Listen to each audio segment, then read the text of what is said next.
My son said he was going to the cemetery to visit his father, so I secretly followed him to lay down some flowers. But when I arrived, the groundskeeper came up to me and quietly said, "Don't go to that grave. You need to see what he's really doing." 1 hour later. Hello, beloved listeners. Thank you for joining me today. If you enjoy stories like this, don't forget to subscribe to the channel and hit that notification bell. I'm always curious to know which corners of the world you're tuning in from. Let me know your city in the comments. Enjoy the story. The dust in my apartment seems to lead a life of its own. I watch it swirling in the shafts of morning sunlight that pierce through the heavy velvet drapes. It spins in a slow, silent dance, settling on the spines of the books that fill every shelf, every floor-to-ceiling rack. This isn't my library. This is the library of Kwame, my late husband, and I am its curator. It's been 5 years since he passed. Today marks exactly 5 years. The apartment is his too. Everything here breathes him, his habits, his greatness. His massive, dark mahogany desk sits in the center of the living room, his armchair permanently indented after years of long academic work.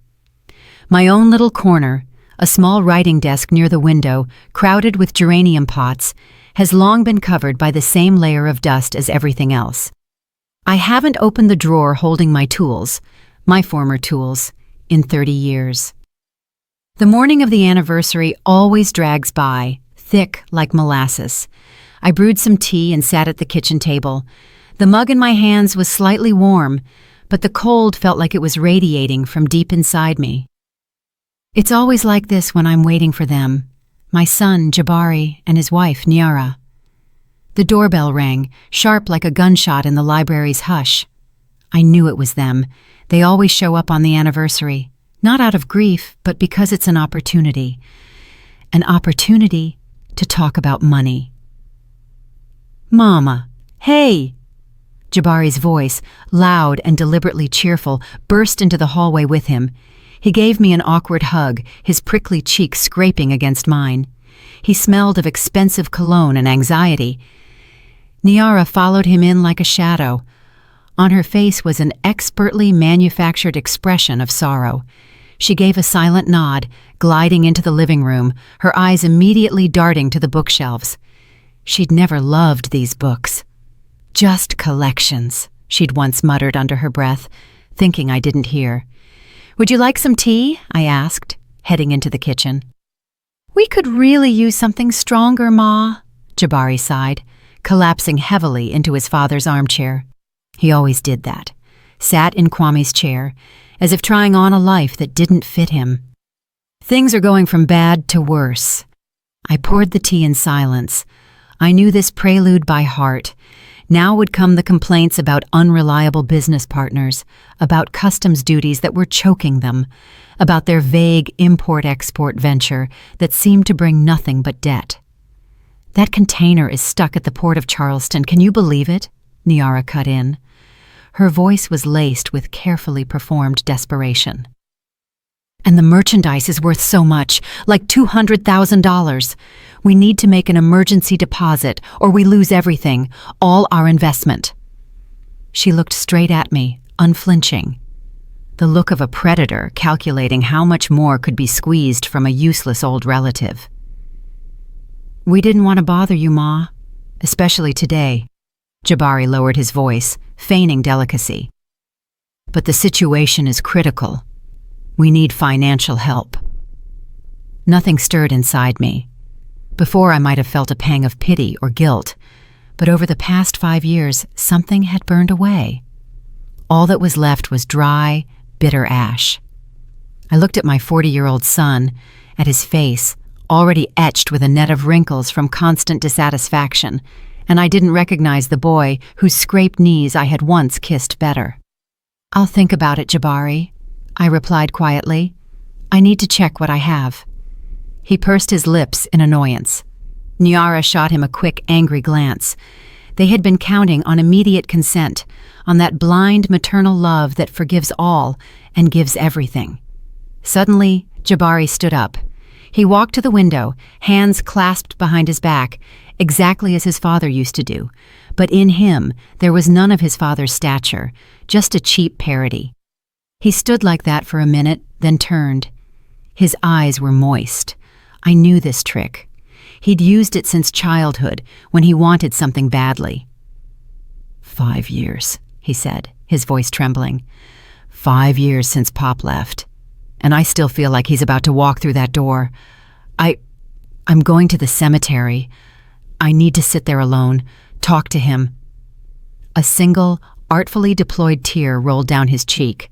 Nyara watched him with ill-concealed admiration.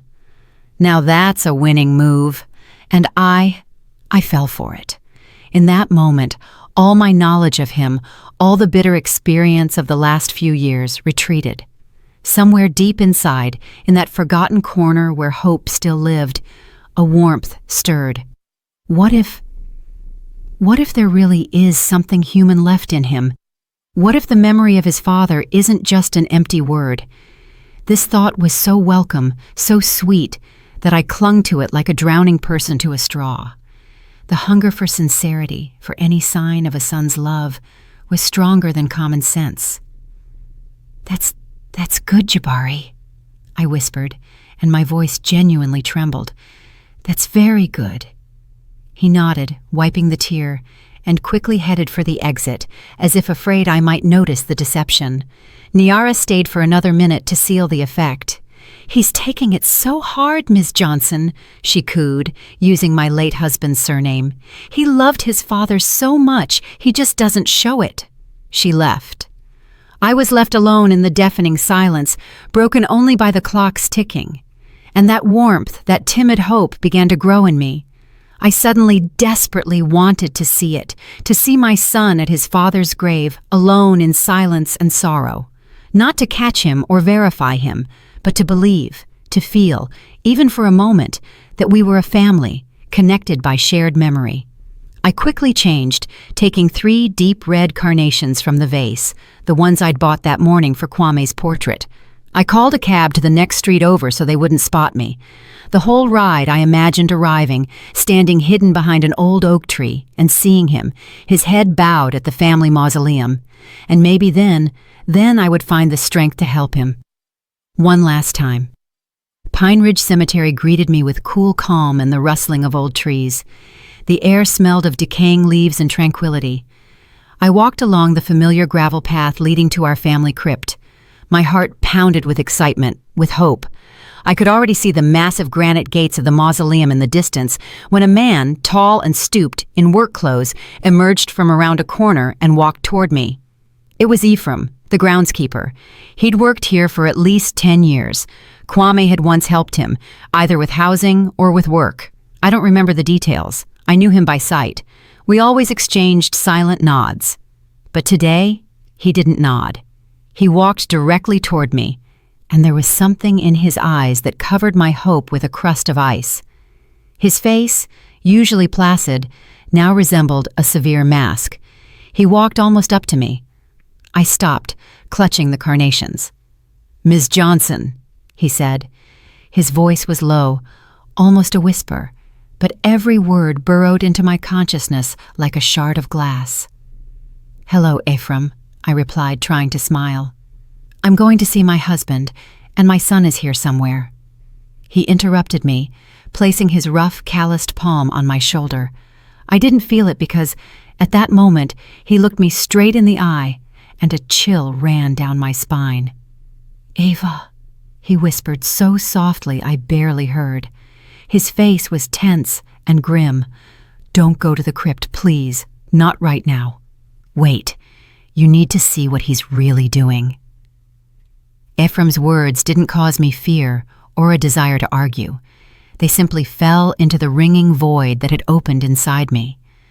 The carnations in my hand suddenly felt alien, lifeless. I nodded silently.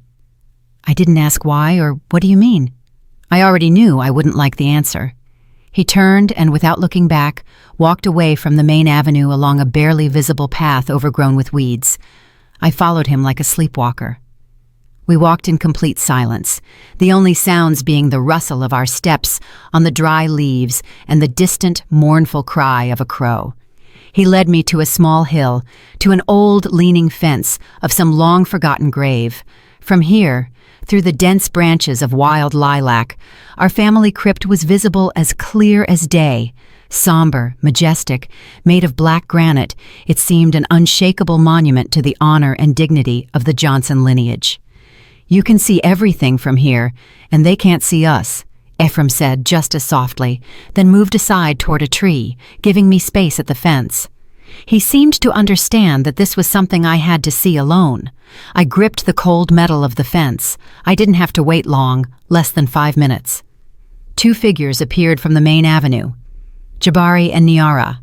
My son wasn't alone. He hadn't come to talk to his father. He'd brought his wife. They weren't carrying flowers. Their stride was businesslike, quick. No sorrow, no pause at the entrance to cross themselves or just stand in silence. Jabari pulled a set of keys from his pocket. He inserted one, large and antique, into the keyhole of the crypt's heavy, wrought iron door. A loud grinding sound echoed through the cemetery silence. The door groaned open. They walked inside as if entering not a tomb, but a storage unit, an ordinary garage. The cold inside me, which had been only a premonition until then, began to gain density. It became solid, heavy. I watched, unable to look away, as if my eyelids were frozen to their sockets. A few more minutes passed.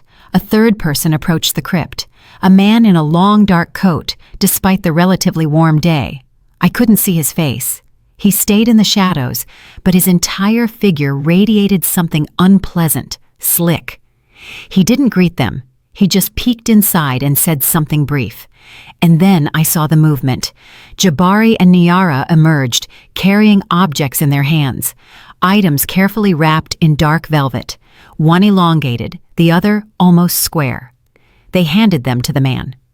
I didn't know what they were, but the way they did it, quickly, looking around nervously, said everything. The wind carried snippets of their conversation to me. Their voices were low but distinct in the dead silence.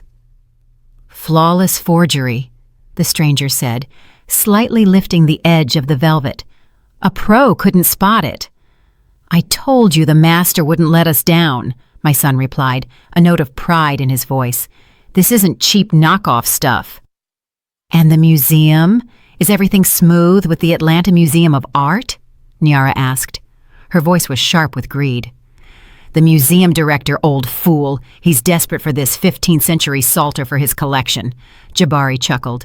"He'll swallow it whole and won't choke. The main thing is your people get the right documents to show it was a found treasure." And in that moment, something happened that changed everything forever. The warmth. That maternal warmth I had nurtured for 40 years. The one that made me forgive lies, cover debts, and believe in tears of repentance. That warmth didn't fade. It vanished instantly, like a flash of lightning that turns a living tree into charred rock. In my chest, where the love for my son used to be, a block of ice formed. No, not ice. Something denser, heavier, compressed from disappointment and 40 years of foolishness. It wasn't even hatred. Hatred is a feeling. It requires energy. This was cold, crystalline clarity and boundless, heavy sorrow. They weren't just thieves. They were desecrators. They had turned his father's grave, my husband's crypt, into a fence's warehouse. Kwame dedicated his entire life to the study of history, to the preservation of originals.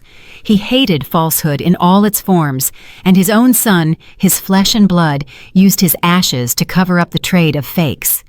It was sacrilege of such magnitude that my mind refused to fully grasp it. I didn't cry. There were no tears. They seemed to have frozen somewhere before reaching the surface. The man in the coat nodded, took the bundles, and vanished just as quickly.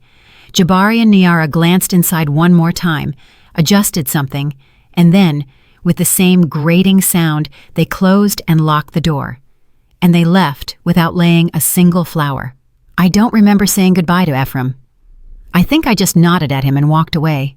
He said nothing, and I was grateful for that. I walked along the paths, past the crosses and obelisks, and saw nothing. I moved automatically, walked out the cemetery gates, caught a car, and gave my address. The whole way home, I stared out the window at the flashing houses, trees, and people, feeling as if I were inside a glass bell. The world existed somewhere outside, and I was here, in a soundless, cold void. Entering the apartment, I stopped in the entryway. The air was permeated with the smell of books, old paper, and his tobacco, which seemed like it would never air out.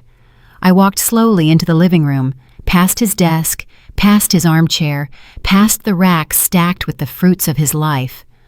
All of it suddenly seemed like a set design, beautiful, majestic, but dead. My gaze fell upon my corner, the small writing desk near the window, cluttered with old receipts, my dusty, forgotten space. I approached it, slowly, as if performing a ritual, drawing my finger across the dusty lid, then pulling out the bottom, deepest drawer. It yielded with difficulty, screeching. Inside, beneath a stack of time-yellowed papers, it lay, a simple wooden box, unadorned. I took it out. The tiny bronze key always hung on a chain around my neck, beneath my clothes, next to my cross.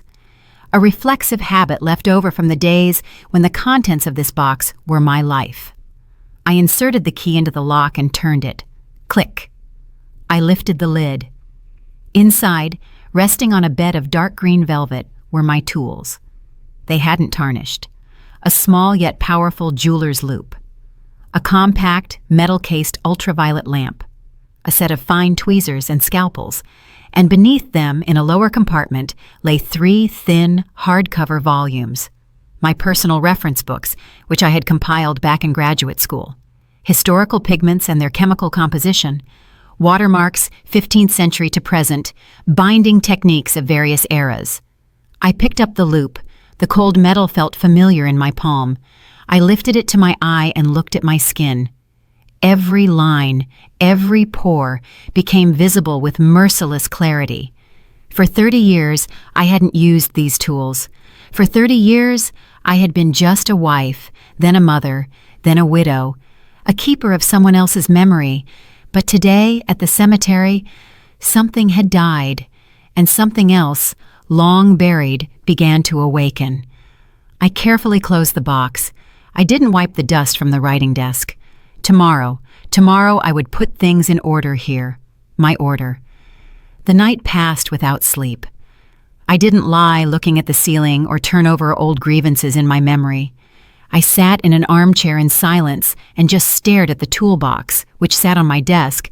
I wasn't planning anything, not constructing schemes for revenge. I was simply allowing the cold clarity to fill me to the brim, pushing everything else out, like an old, dusty vessel that has finally been emptied to be filled with something clean and transparent. I woke up with the first light. There was no haste, no familiar morning heaviness. I took a rag and a bucket of water, and for the first time in years, began to tidy up my corner. I wiped the dust from the writing desk layer by layer until the texture of the old wood reappeared.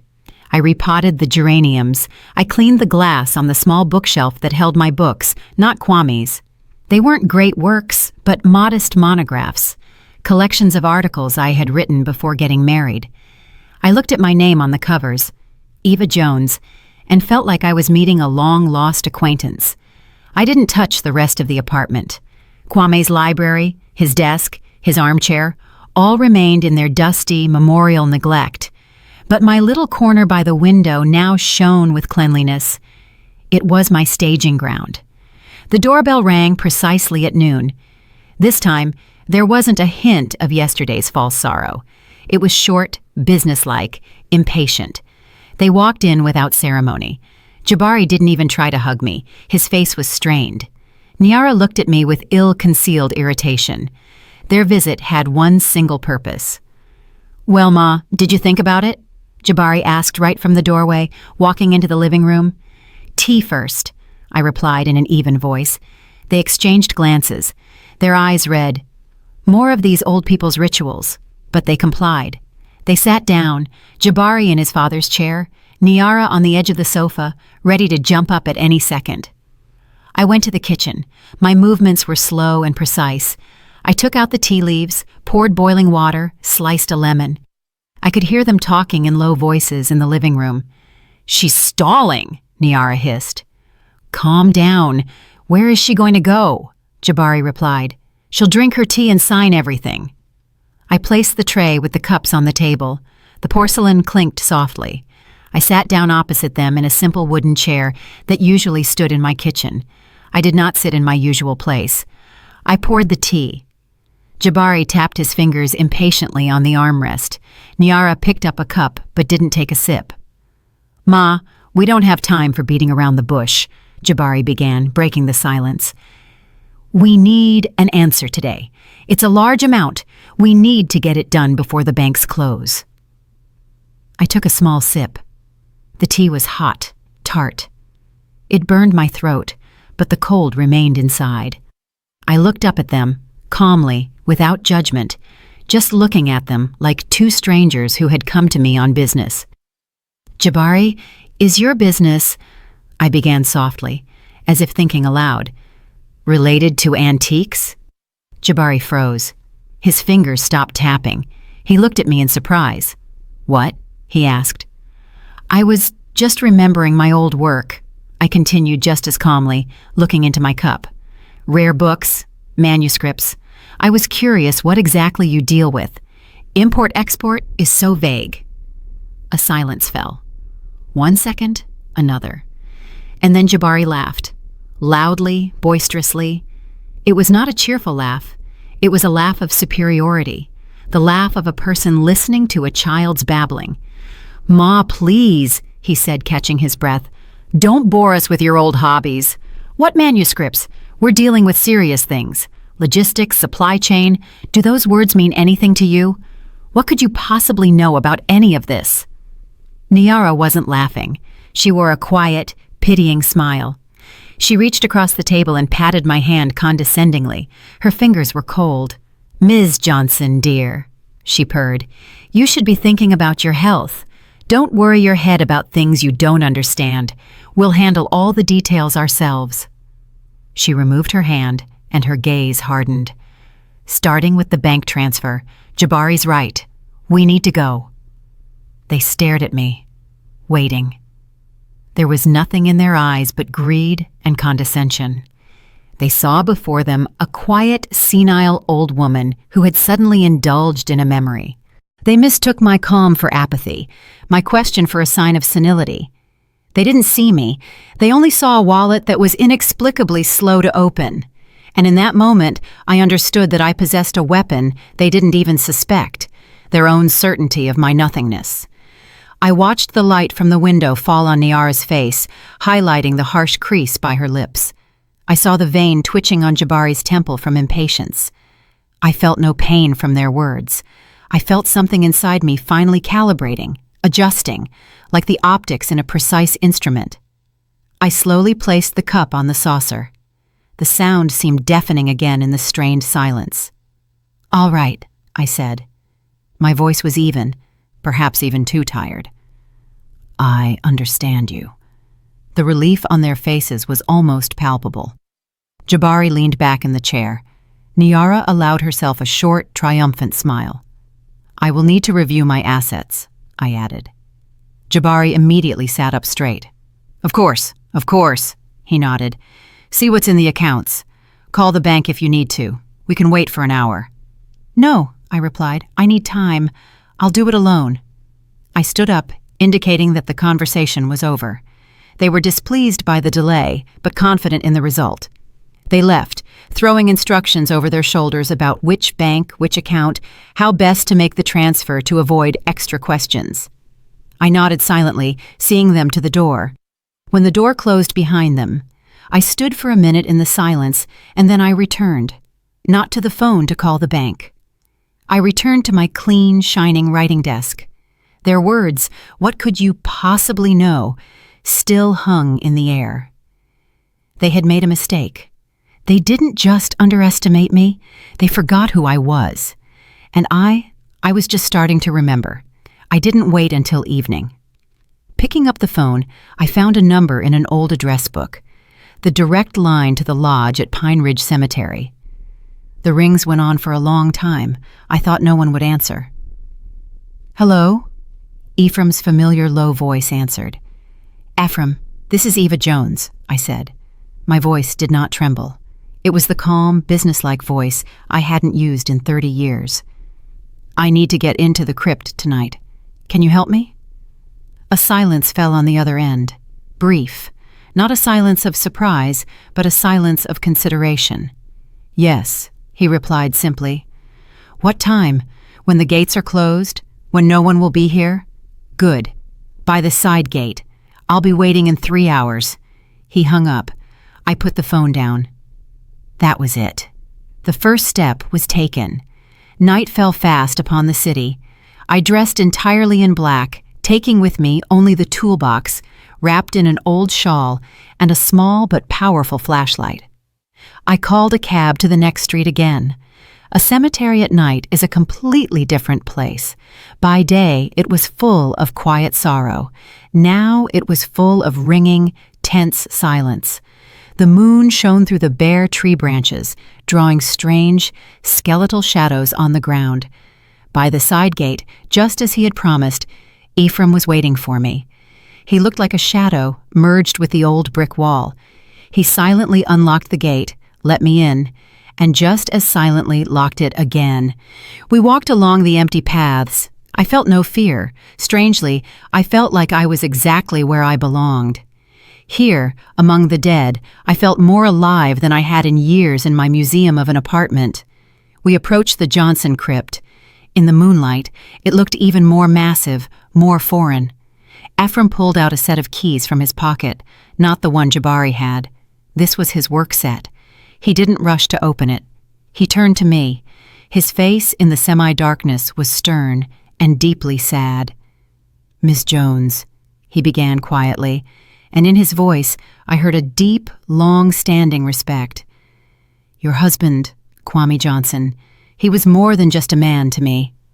A long time ago, when my family was out on the street, he was the only one who extended a hand. He paid for my education, the history department at Morehouse College. He saved us. Everything I have is thanks to him." He paused, swallowing a lump in his throat. "I've been watching your son for 6 months, with disgust. I saw how he turned his father's grave into a public thoroughfare. At first, I thought it was just some of his shady dealings, but then I started listening, taking notes." He reached into his coat and pulled something out, a small, worn notebook with a dark cover. He handed it to me. "Everything is here," he said. "Dates, times of meetings, license plate numbers of the cars that came here, snippets of conversations I managed to overhear. I did it for Kwame, for his memory. I didn't know what to do with it. And then, yesterday, you came." I took the notebook. It was heavy. Not from the weight of the paper, but from the weight of the betrayal documented within its pages. I didn't open it. I just gripped it tightly in my hand. "Thank you, Ephraim," I said quietly. He nodded, and in that simple gesture, there was more understanding and alliance than I had seen in my entire life. He inserted the key into the lock. The grinding of the metal sounded like a scream. The door gave way. A smell of cold, damp, and the dust of centuries wafted out. "The spot is here," Ephraim said, pointing to one of the marble slabs on the wall to the left of the sarcophagus. It was indistinguishable from the others. "Press here and here simultaneously near the bottom. It will move." He handed me the crypt's heavy key. "Lock yourself in from the inside. I'll be nearby. When you're done, just open the door. I'll hear it." He left, dissolving into the shadows. I stepped inside, turning the massive key in the lock on the inside of the door. Click. I was alone. I switched on the flashlight. The beam of light picked out Kwame's stone sarcophagus from the darkness, dusty, forgotten. I walked over to the wall Ephraim had indicated. I found 2 points at the bottom of the slab, barely noticeable indentations. I pressed. There was a quiet click, and the slab moved easily aside, revealing a dark niche, the hidden compartment. Carefully laid out inside were several objects, wrapped in dark crimson velvet. I took one, the largest, placed it on the sarcophagus lid, and unwrapped it. It was an old icon. On a dark wooden board, the Savior not made by hands.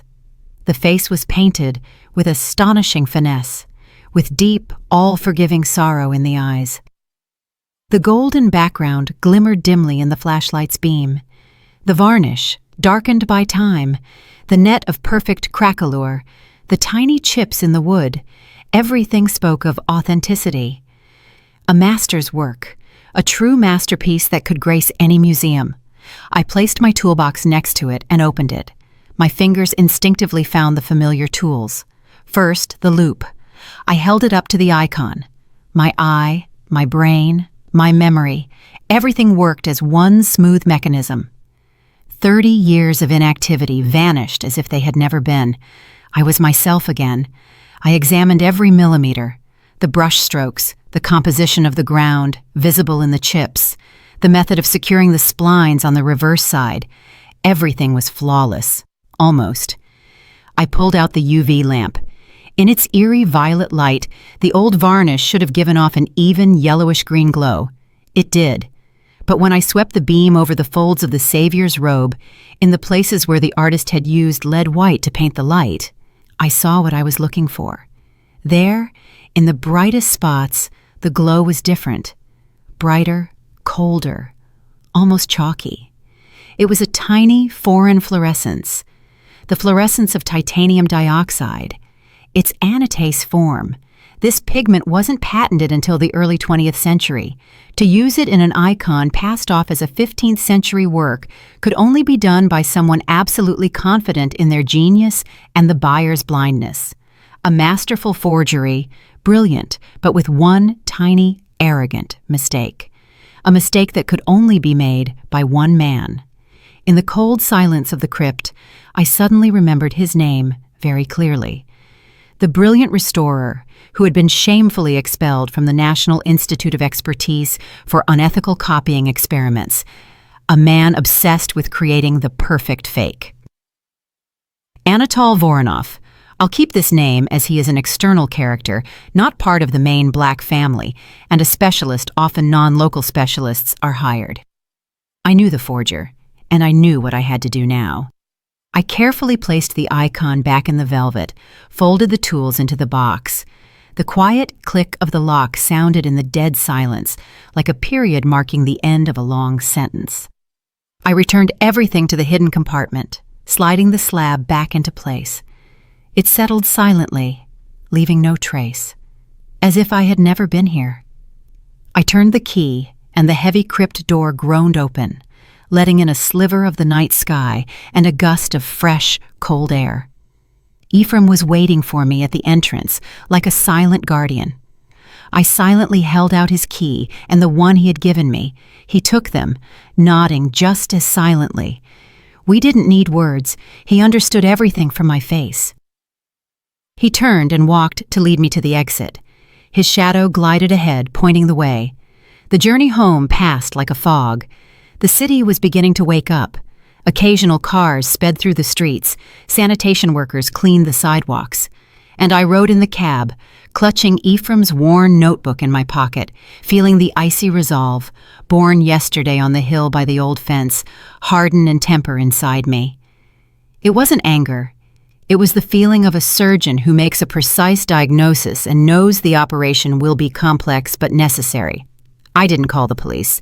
That would be too simple, too noisy, and it wouldn't restore Kwame's desecrated honor. The police would punish the criminals, but I had to destroy the lie itself, the web they had so long and so skillfully spun.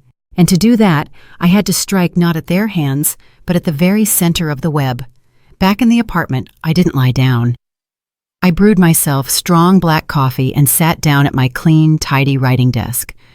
The first rays of sun touched my window. Yesterday, the anniversary was over. A new day of action had begun. On the desk lay an old telephone directory with numbers I hadn't used for decades. I found the one I needed, Paul K. Stevens, director of the Atlanta Museum of Art. I remembered him as a young, ambitious graduate student who often visited us and looked at Kwame with reverence, the old fool, as my son had called him.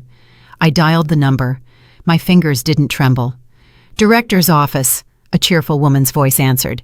"Hello, please connect me with Mr. Stevens. I'm calling about an urgent matter." "He's in a meeting. What is this concerning?" "Tell him it's Eva Jones." "I'm sorry, how did you spell that?" I repeated slowly, enunciating every syllable. "Eva Johnson Jones, the wife of the late Kwame Johnson." The woman on the other end hesitated. My husband's name still carried weight in these circles. "One moment, please," she said in a different, more respectful tone. I waited, listening to the wall clock tick. It was counting the seconds of my old life. "Eva Johnson Jones." Paul Stevens's voice was exactly as I remembered it, deep, slightly velvety, with notes of self-satisfaction. "What a pleasant surprise. It's been so many years. Please accept my deepest condolences for your loss, dear. Kwame was a beacon for all of us." He was saying the words one is supposed to say. Polite, empty. He expected me to start asking for something, complaining, reminiscing. "Paul, hello," I replied calmly. "I'm calling you not only as the widow of Kwame Johnson, but also as the former senior archivist of the National Institute of Expertise." A silence hung on the other end, short but very telling. The meeting, apparently, ended instantly. "I'm listening, Eva." All the velvety condescension vanished from his voice. Wariness had replaced it. "I have become aware that your museum plans to acquire a valuable exhibit soon, the 15th century Psalter, if I'm not mistaken, from a certain private collection." Silence again, longer this time. He hadn't expected that. "That information is for internal use," he said cautiously. "How do you have this knowledge?" "The source is irrelevant right now," I continued, just as evenly. "What matters is this. I can state with almost 100% certainty that you are being deceived. The Psalter being offered to you is a high-grade forgery." "But we had experts!" Panic and outrage laced his voice. "The preliminary conclusion was absolutely positive." "Your experts weren't looking for what they needed to look for.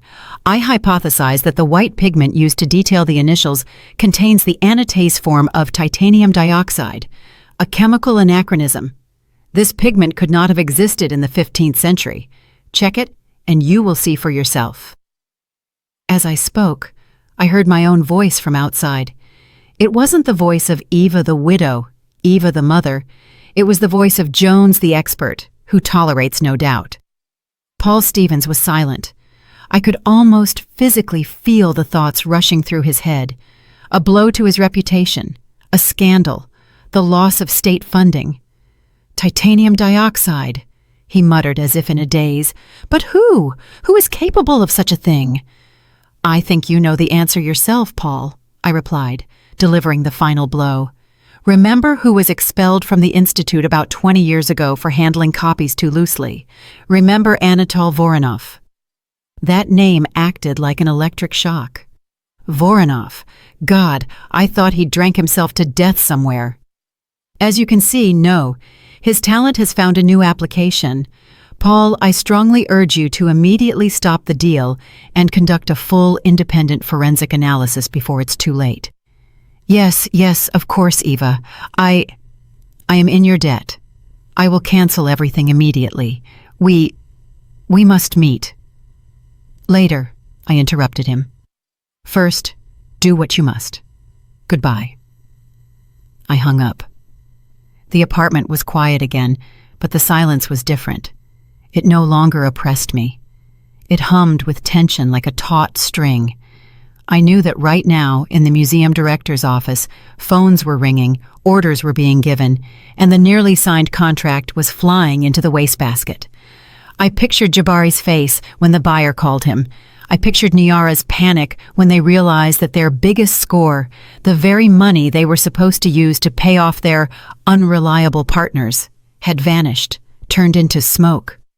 I stood up and went to the window. The day was breaking. Their easy money was gone. Their creditors, I was certain, don't like to wait. The clock on the wall kept ticking. Now it was counting down to the explosion.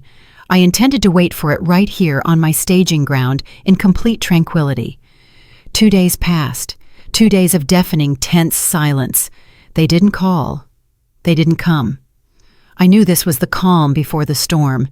They were trying to figure out what had happened, trying to salvage their deal, to contact their accomplices.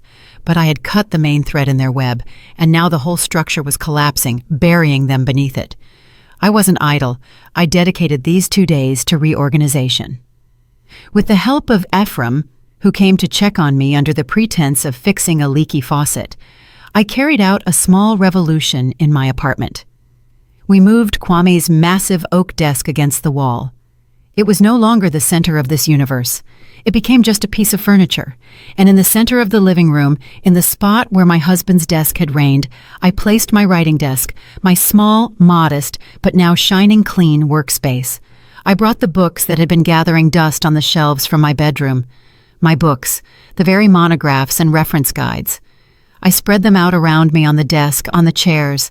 I took out Ephraim's notebook and began making notes on a large sheet of butcher paper. License plate numbers, dates, names I managed to decipher. What emerged was a diagram, a map of their criminal life. For the first time in years, this apartment stopped being a mausoleum and started looking like an office. My office. On the 3rd day, they came. I knew it was them even before the knock. More accurately, it wasn't a knock. It was a furious, broken pounding. They were hitting the door with their fists. I didn't rush. I carefully put down my pen and closed the notebook. I stood up and walked slowly to the door. The sound of the blows grew louder. Jabari's voice, distorted by rage, was added to it. "Mom, open up! I know you're home! Open it right now!" I turned the key in the lock. The door flew open so abruptly that it hit the wall. They burst into the hallway like 2 predators. Their faces were distorted by a mix of fear and hatred. Yesterday's condescension, the day before's fake sorrow, all of it peeled away like cheap gold plating, revealing an ugly, greedy core. "What have you done?" Jabari roared, advancing on me. His eyes were red, crazed. "What did you say? To who? The deal is off. We've been burned. The buyer is gone. It was you. You ruined everything. You destroyed us!" He yelled, spitting saliva. Before, I would have cringed in fear, burst into tears, and started justifying myself. But now, I simply stood and looked at him, calmly, like a doctor looking at a patient having a fit. I silently turned and walked back into the living room. I sat down at my desk and picked up my pen. He followed me, never stopping his shouting. "I'm talking to you! Look at me!" I dipped the pen into the inkwell and wrote down another license plate number from Ephraim's notebook on the paper. I didn't look at him. "Destroyed you?" I asked quietly, not lifting my gaze from the paper. My voice, in the middle of his hysteria, sounded deafeningly calm. "Or exposed you?" Jabari fell silent for a moment, thrown off by my tone. "What? What are you saying? What exposure? Have you lost your mind, old woman?" "I'm merely consulting," I continued just as quietly, drawing a line from the license plate number to the date of the meeting. "Imagine, the museum finds my old hobbies very valuable, much more valuable than your import-export." And then I looked up at them. I looked first at Jabari, then at Niara. I watched as the realization dawned on them, as disbelief in their eyes turned to horror. They looked at me and didn't see their quiet, harmless, senile mother or an accessory to the apartment and the pension. They saw a woman sitting at her working desk in the center of the room, a woman with a straight back and a cold, clear, absolutely calm gaze, the gaze of an expert delivering a final verdict. They saw Ava Jones, the archivist, whom they had buried and forgotten 30 years ago. "You," Jabari whispered. He took a step back. All his fury had drained away, leaving behind only sticky, primal fear. "You called the museum?" I didn't answer. I just looked at him. "You used his grave as a warehouse, Jabari," I said, and my voice, though quiet, filled the entire room. There was no pity in it, only a statement of fact. "You traded in forgeries from your father's crypt. You dragged his name, his legacy, his whole life through the mud for money." I paused, letting the words soak into the silence. There is nothing left to destroy here. These words hung in the air, final and inevitable, like a sentence.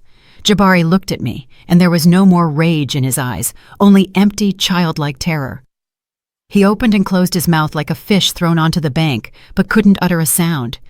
He looked for salvation, for support, but turning to his wife, he saw only cold, calculated panic. Niara had already regained her composure. The fear in her eyes had been replaced by something else, a nasty, venomous resolve. She wasn't looking at me, she was looking through me, already calculating her next move. She grabbed Jabari's arm, her fingers dug into his sleeve. "Let's go," she hissed. "It's useless to talk to her. She's not right in the head." She dragged him toward the exit. He walked, stumbling, his glazed eyes fixed on me. Before disappearing behind the door, Niara turned around, and in her glare, I read everything. This isn't over. This is a declaration of war. They left. I remained sitting at my desk in the silence that followed. I knew Niara wouldn't give up. Like a wounded snake, she would writhe and strike until the end. I had to wait for her blow, and it followed 2 days later. My neighbor, Ms. Anna May, called me. Her voice trembled with outrage. "Eva, did you see tonight's Gossip Hound? Sit down before you read it." I didn't subscribe to the tabloids. I went to the convenience store and bought the cheap, foul-smelling sheet. And on page 3, beneath the screaming headline, "Widow's Grief or Senior Insanity," I saw my picture, an old one taken about 10 years ago at some anniversary. Next to it was a photo of Jabari and Niara, posing as a loving, suffering couple. The article was a masterpiece of lies and manipulation. An anonymous source close to the family recounted a heartbreaking story. How the poor widow of the great academic Kwame Johnson, Eva Johnson Jones, had never recovered after her husband's death. How she had retreated into herself, started rambling, confusing reality with fiction, and how, in her deranged state, she had invented a monstrous story to blacken the name of her only son and his wife, who were dedicated to her care. There were hints that I might have even connected with some con artists myself, and was now confused, trying to shift the blame onto my children. The final chord was especially vile. It's possible the elderly woman, obsessed with antiques, is herself the mastermind of a criminal ring, and her accusation is merely a way to eliminate competitors or ease her own conscience. This was their last desperate move, to make me look crazy, to discredit me in the eyes of anyone who might believe me. They struck at my weakest point, my age, my loneliness. The calculation was simple. Who would believe an old, heartbroken widow over a successful young couple? I finished the article, folded the newspaper, and felt nothing. No offense, no anger, just cold contempt. They thought they were playing chess, but in reality, they had just overturned the board, and by doing so, signed their final sentence. I dialed Paul Stevens' number. "Museum director speaking." "Paul, it's Eva Jones. Did you read tonight's Gossip Hound?" A heavy sigh came from the other end. "I did, Eva. What garbage?" "I was just about to call you. My lawyers—" "Your lawyers won't be necessary," I interrupted him. "I have a better idea. I think it's time for the museum to announce its new acquisition. Not the Psalter, but something much more valuable." An hour later, I was in the director's office. Ephraim's notebook lay on the table before me. I, Paul, and the museum's security chief leaned over it. I calmly and methodically explained what each entry, each date, and each license plate number meant. I showed them my diagram. I talked about the chemical composition of pigments, the techniques for artificially aging wood, and the forging of watermarks on paper. I spoke, and they listened, their faces growing more serious. There was no more condescension in the director's eyes. There was respect, and the eagerness of a professional who has scented a major prize. "They declared war," he said, closing the notebook, "so they'll get one. Tomorrow, 11 o'clock a.m., in the museum's large conference room, we are calling a press conference." The next day, the hall was packed. Journalists from every major publication, television cameras, camera flashes, a buzzing hive anticipating a scandal. I sat in the first row. Ephraim sat next to me, dressed in a plain, though well-maintained suit. He was as calm as a rock. Paul Stevens walked up to the podium. He looked imposing and authoritative. "Ladies and gentlemen, thank you for coming," he began. "The museum has called you together today for a very important reason. As you know, our primary mission is the preservation of cultural heritage, and today we want to announce a new, vital step in this direction." He paused. "We are introducing a new position to our staff, Special Consultant for Antiquities and Authenticity. It is with immense honor that I introduce the person who will hold this post, a person whose name is synonymous with impeccable reputation and the highest level of professionalism in this field. Please welcome Eva Johnson-Jones." He turned and looked at me. Silence hung in the hall for a second, followed by sparse, confused applause. Journalists exchanged glances. The author of yesterday's Gossip Hound article dropped their pen. I stood up and walked to the podium. I looked out at the hall, at the camera flashes, at the dozens of curious eyes, and began to speak. Calmly, clearly, without notes. I told them about titanium dioxide, about the difference in the glow of old and new varnish under ultraviolet light. I spoke not as a victim or a crazy old woman. I spoke as an expert giving a lecture. The hall fell silent. They listened, holding their breath. "And now," I said at the end, "I would like you to hear from the man whose courage and dedication to my husband's memory helped prevent a major theft from the public purse. Ephraim." Ephraim walked up to the podium. He placed his worn notebook upon it. "I just did what I had to do," he said, quietly but firmly. At that very moment, while the cameras were focused on Ephraim's notebook on the other side of the city, 2 unmarked cars pulled up to the home of my son and his wife. They were just finishing packing their bags. The door was opened for them, not by them. The door was opened with a detective's key. When the press conference ended, Paul's assistant approached me. "Ms. Jones," he whispered, "we just got word. They were apprehended, attempting to flee." I heard those words. They were apprehended, and felt nothing resembling triumph. There was no joy, no glee. There was only silence. A deep, deafening silence that followed a very long, exhausting noise.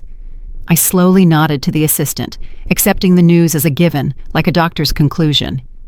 Paul immediately stepped between me and the journalists who were closing in with new questions. "That's all for today, ladies and gentlemen. Thank you." His voice sounded like a gavel closing an auction.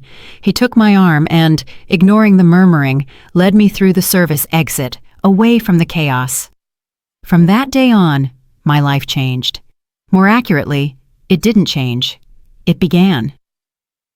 The first thing I did upon returning home was throw open all the windows, wide. I took down the heavy, dusty drapes that had hung there for decades, letting the sun and air into the apartment. The rooms filled with light, and it turned out they weren't so gloomy after all. The dust dancing in the sunbeams no longer seemed like a symbol of oblivion. Now, it was just dust that needed to be wiped away. The apartment transformed. It ceased to be a mausoleum for one great man. It became a living workspace for another. Kwame's books still stood on the shelves, but now mine appeared beside them. On his desk, which I left by the wall as a tribute, there was now a vase of fresh flowers, not stacks of old manuscripts. And my writing desk in the center of the room hummed with a quiet, active life. It was cluttered with books, printouts, and photographs of antiques sent for appraisal from all over the country. The air no longer smelled of tobacco and decay. It smelled of lemon polish, freshly brewed coffee, and the printer's ink of new catalogs. The sound of the phone ringing. I was sitting at the desk, examining a photograph of an enameled locket with my loupe. The phone rang, sharp and demanding. I picked up the receiver without taking my eyes off the intricate pattern. "Jones, hello?" "Ms. Jones, this is the Legacy Auction House. We're calling about that Fabergé cigarette case. We have documents confirming the provenance. Very solid paperwork." I chuckled to myself. Paperwork is the easiest thing to fake. "Is the master's hallmark authentic?" I asked. "Absolutely. Perfect." "It's too perfect, young man," I replied, pushing the photograph aside. My voice was calm and firm. Carl Fabergé had an apprentice during that period with a slight vision defect. He always set the hallmark, slightly tilting it to the right by fractions of a millimeter. Yours is set as if by a ruler. It's modern work, done using old sketches. Very good work, but work nonetheless. No, the provenance is fake. Tell your client just that. A stunned silence hung on the other end. I've said my piece. I hung up the phone and picked up the loop again. Twice a week, I led seminars at the museum for young curators, for art history students. I stood in the bright, spacious hall before a dozen young faces hungry for knowledge. They looked at me not as an elderly woman, but as a source of knowledge that couldn't be read in any textbook. They hung on my every word. Never trust first impressions, I told them, holding an ancient reliquary. Beauty can lie. History can lie. Even science can be used to lie. But the object itself, the thing, never lies. You just have to learn to listen to its quiet voice. Look here at this scroll work. Do you see how the light plays on the patina? It lies too evenly. Real time is merciless. It leaves scars, wear, traces of human touch. And here, there is only the flawless work of a chemist. I looked at their shining eyes and understood. This was it. This was the true legacy. Not in granite and marble, but in this transmission of knowledge, in this spark of love for authenticity that I was igniting in them, just as Kwame had once ignited it in me. Today, after the seminar, I didn't go straight home. The day was surprisingly warm and sunny. I bought a bouquet of white lilies and drove to Pine Ridge Cemetery. Everything here was different too. Sunlight broke through the foliage, and the shadows no longer seemed sinister. They simply offered coolness. I walked along the familiar path, and my heart was quiet and peaceful. I approached our crypt. The granite door was closed forever. I knew that everything inside had been set in order now. There were no more hidden compartments, no more dirty, foreign objects, only peace. I placed the flowers on the cold stone. The white lilies stood out brightly against the dark granite. I ran my palm over the engraved letters. Kwame Johnson. And I didn't feel the sharp, cutting pain that had haunted me all those years. Only a gentle, quiet sadness and gratitude remained. Well, Kwame, I whispered. Everything is right now. Everything is in its place. I stood for a little longer, inhaling the scent of the flowers and the decaying leaves. I was here not as a widow who had come to mourn her loss. I was here as a woman who had reclaimed her name, her dignity, and her future. Turning to leave, I saw Ephraim's figure in the distance at the turn of the path. He was sweeping the driveway. He saw me, stopped, and simply nodded. Once, solemnly and respectfully. I nodded back at him. It was our silent salute, the salute of two custodians. I walked toward the exit, the sun shining on my back. I was no longer the shadow of my great husband.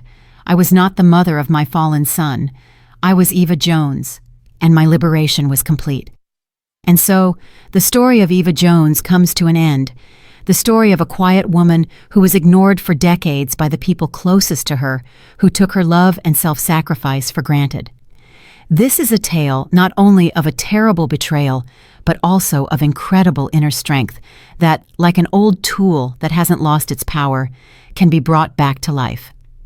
Eva found the courage not just to punish the guilty, but to completely reconstruct her own life, reclaiming her name, respect, and right to a future. Her story is a reminder that it's never too late to remember who you truly are. But her choice was incredibly difficult. Do you think she did the right thing by handing her own son over to justice?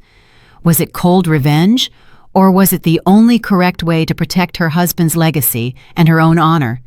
Could she, as a mother, have found another path, tried to forgive or save him differently? And would you like to know what happened to Eva next? How did her new career unfold? And did Jabari ever try to contact her after everything that happened? Your thoughts are very important to us. If you have any questions about this story, or are simply curious about any details that remained off camera, please write about them in the comments. Please like this video if the story touched you, and subscribe to our channel so you don't miss new captivating stories. Your feedback is the best reward for our work. We wish you all the best. Did you like the story, and which city are you listening from? Let's meet in the comments. If you liked the story, you can support me by sending a super thanks so I can keep bringing more stories like this. Thank you so much for your sweet support. I'm looking forward to your comments on the story. On the screen, you can see 2 new life stories that I highly recommend. There's so much more on my channel. Don't forget to subscribe. See you in the next life story with love and respect.